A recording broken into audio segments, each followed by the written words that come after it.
দেখেন মালিক বিন দিনার আলাইহি রাহমার কথা বলছি, যিনি 60 বার হজ করেছেন। তিনি একবার হজে গিয়েছেন, দেখলেন ওই বছর প্রচুর হাজি হলো, প্রচুর হাজি। রাতে ঘুমাতে গেলেন 10ই জিলহজের পরের দিন। যখন ঘুমাতে গেলেন আওয়াজ আসলো গায়েব থেকে, কে জানি বলতেছে খাবের মধ্যে, স্বপ্নের মধ্যে, এই মালিক বিন দিনার, এই বছর যত হাজি আছে প্রত্যেকের হজ আল্লাহ কবুল করছেন একজন ছাড়া। সবার হজ কবুল একজন ছাড়া। তখন মালিক বিন দিনার খাবে স্বপ্নে জিজ্ঞেস করছেন, হুইজি, কে সে? তখন আওয়াজ আসতেছে মুহাম্মদ বিন হারুন বলখি আলাইহির রাহমা, এক আল্লাহওয়ালার কথা বলছেন যে হারুন বলখির হজ আল্লাহ কবুল করে নাই, তার মুখে মেরে দিয়েছে। তো যখন এই অবস্থা হয়েছে বলতেছে তাকে গিয়ে জানান। মালিক বিন দিনার ঘুম থেকে উঠলেন, ফজর নামাজ পড়লেন, খোঁজা শুরু করলেন। এখন যারা হজে গিয়েছে তারা এই বিষয়গুলি জানে যে এক একটা তাবুক আলাদা থাকে। বাংলাদেশ থেকে যারা যায় তাদের তাবুক আলাদা, যারা ইয়ামান থেকে যায়, মিশর থেকে যায়, তাদের তাবুক আলাদা, হিন্দুস্তান থেকে পাকিস্তান থেকে যায় তাবুক আলাদা।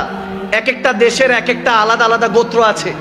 ওখান থেকে প্রত্যেকে এরহাম বাঁধে, নিয়ত করে হজ করে। এখন খুঁজতেছে বলখিবাসীরা কারা। খুঁজতে খুঁজতে এক জায়গায় যখন দেখলো ওখানে বলখি লেখা, বলখবাসীরা, ওখানে গিয়ে জিজ্ঞেস করছে হারুন বলখি কি চিনেন? বলে হ্যাঁ চিনি, কিন্তু অনেক বড় আল্লাহওয়ালা, পরেজগার বান্দা। তিনি তো কিয়ামুল লাইল করে সারা রাত ইবাদত করেন, সারা দিন রোজা রাখেন, সুবহানাল্লাহ। এরকম অবস্থা, এত ইবাদত গুজার। বলতেছে বলেন কি? বলে ওনার ঠিকানা কই? বলে হুজুর যে পাহাড়ে গেলে একটা ছোট্ট ঘরে দেখবেন ইবাদত করছে, মনে হয়। গেল হযরত মালিক বিন দিনার কাছে গিয়ে দেখতেছে এখন ইবাদত করছে। যখন ইবাদত করছে নামাজ সালাম ফিরালো, সালাম দিলেন মালিক বিন দিনার, আসসালামু আলাইকুম ইয়া মুহতারাম। তিনি ওয়ালাইকুম আসসালাম ইয়া মালিক বিন দিনার বলেন, সুবহানাল্লাহ। বলে আপনি আমাকে চিনেন নাকি? বলে জি, যিনি আপনাকে পাঠিয়েছেন আমি তারই বান্দা। যখন মালিক বিন দিনার বলে আপনি এত পরেজগার ব্যক্তি, আপনি জানেন আমি কে? বলে এটাও জানি, নিশ্চয়ই কেউ না কেউ খাবে আপনাকে বলেছে যে আমার হজ এই বছরও কবুল হয় নাই। অবাক হয়ে গেলেন, স্ট্রেঞ্জ হয়ে গেলেন। বলে ব্যাপার কি?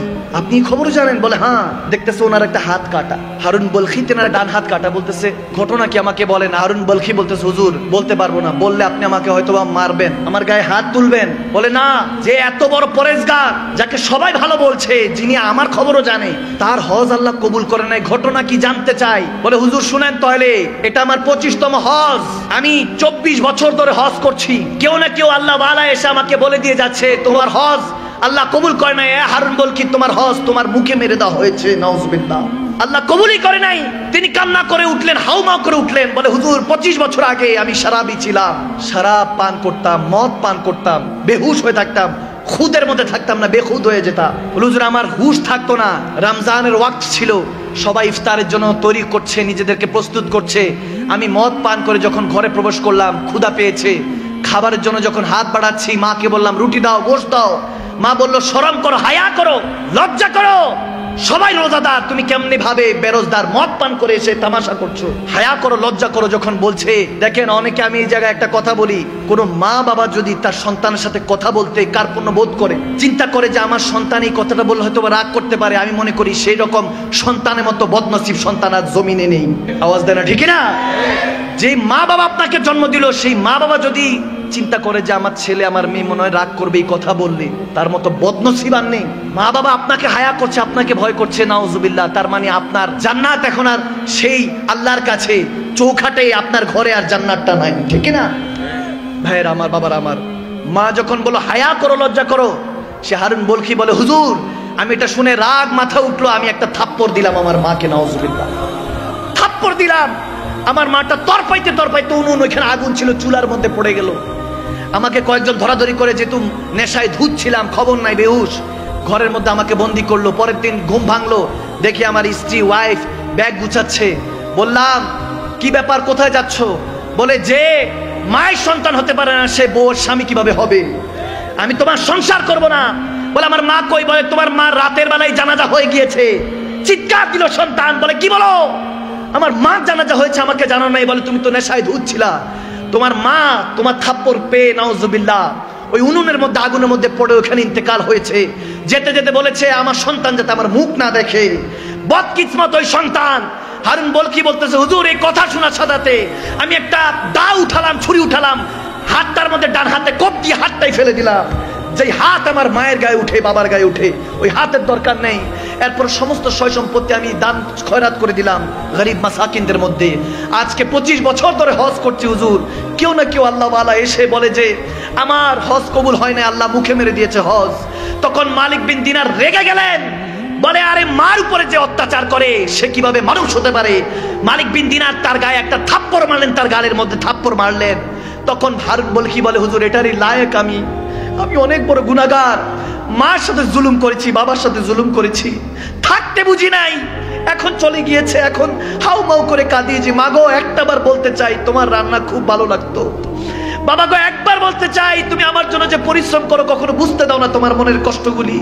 সেই মা বাবাকে হারিয়ে এখন বুঝি হুজুর, এখন আর তো কোনো কিছু করার নাই, দাঁত থাকতে দাঁতের মর্ম বুঝি নাই। আর যখন মালিক বিন দিনার এই কথা শুনে তার মুখের উপর থুতু নিক্ষেপ করে চলে গেল। রাতের বেলা যখন ঘুমালেন মালিক বিন দিনার এখানে দুনিয়ার চোখ বন্ধ করলেন, ওখানে কিসমতের চোখটা আল্লাহ খুলে দিলেন। দয়াল নবীকে দেখতে পেলেন। দয়াল নবী এসে আমার মালিক বিন দিনারকে বলতেছে, হ্যাঁ মালিক কি জন্য তুমি হারুন বলখিকে মেরেছো? বলি ইয়া রাসূলুল্লাহ মায়ের নাফরমান ছিল, মাকে হত্যা করেছে।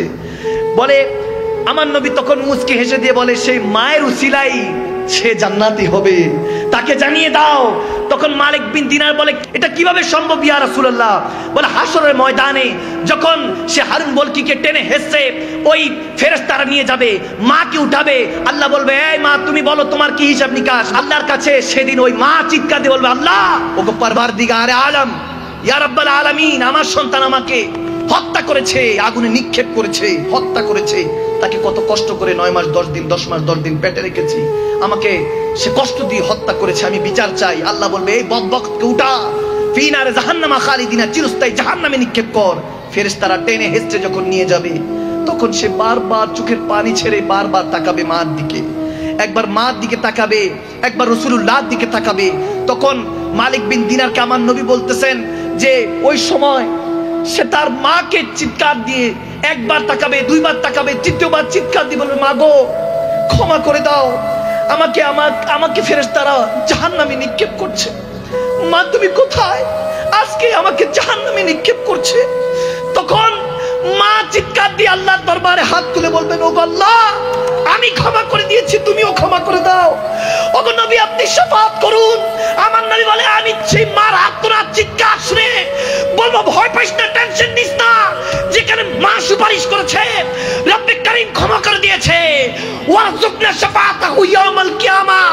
ওই দিন নবী সুপারিশ করে মালিক বিন দিনারকে বলছে শুধু মার চোখের পানির জন্য, যে মাকে সে হত্যা করেছে আগুনে নিক্ষেপ করে, সেই মা জাহান্নাম থেকে উদ্ধার করে, তার উসিলায় আল্লাহ তাকে জান্নাতি বানিয়ে দিবে। আমি বলতে চাই ভাইয়ের আমার, বিররুল ওয়ালিদাইন মা বাবার খেদমত করুন, যদি বিছানায় পড়ে থাকে তারপর খেদমত করুন। মা বাবার খেদমতের উপরে কিছু নেই দুনিয়াতে। আপনি সাকসেস হতে পারছেন না, আপনার টেনশন ডিপ্রেশন ঘাস করছে, কিছু লাগবে না। আপনি যদি দেখেন আপনি কোনো কাজে হেরে যাচ্ছেন, যান মার কদমে গিয়ে চুমু খান, বাবার কদমে গিয়ে চুমু খান। ওই চৌখট জান্নাতের চৌখাটে চুমু খাওয়ার সাথে রব্বে কারীম আপনার সমস্ত বোঝা মনের কষ্টগুলি হালকা করে দিবে। সুবহানাল্লাহ।